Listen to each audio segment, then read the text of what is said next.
Performance-based risk analysis. At Rijkswaterstaat, we manage many different objects, ranging from guardrails to flood barriers. It is important to make the right decisions at the correct moment when it comes to construction, management, and maintenance.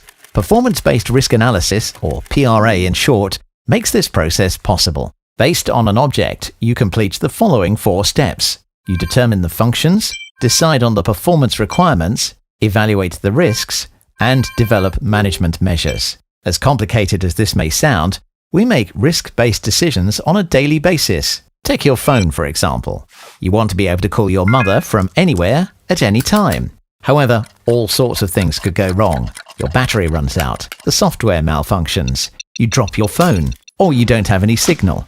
So you take your charger with you, regularly update the software, buy a protective case, and look for a provider who offers good national coverage. You could also take a second phone with you. We all have a mobile phone, but how does this apply to Rijkswaterstaat? In this scenario, we are replacing the phone with a bridge. Of course, the function of this bridge is to enable traffic to cross the river. But how do you know which requirement you want to set?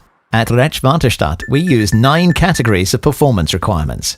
Of course, the bridge has to be reliable. The requirement is that it doesn't collapse. Another element is availability. It can't be open or closed all the time. On the basis of these, you also decide the requirements in terms of maintainability, safety, security, health, economics, environment, and politics.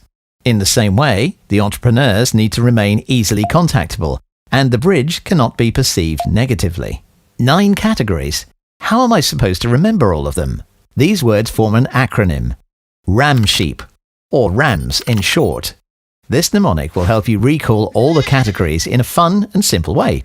Next, think gloom and doom for a bit. You have to identify all the possible risks.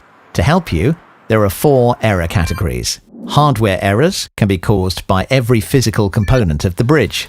For example, this gear wheel cracks on average after 10,000 rotations. And let's not forget software errors. How likely is it that the operating system doesn't transmit the message that the bridge needs to open? In terms of human errors, we determine the probability that a maintenance mechanic has made an error. Finally, there are external causes of error. For example, the probability that a ship collides with the bridge. Compiling information on all these error scenarios will tell you whether the bridge meets all your requirements. Is the availability sufficient?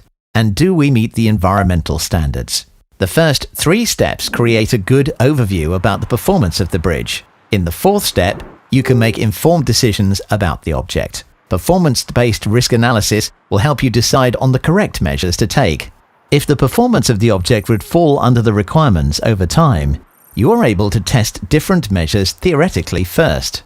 Whether you choose to replace the gear wheel, update software, or have the mechanic attend a refresher course, every measure has an impact on performance.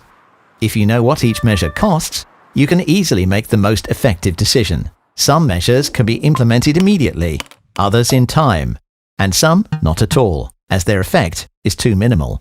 Is it easy to apply? Of course it is. If you follow the step-by-step plan using your knowledge and expertise, you will naturally come to the right conclusions.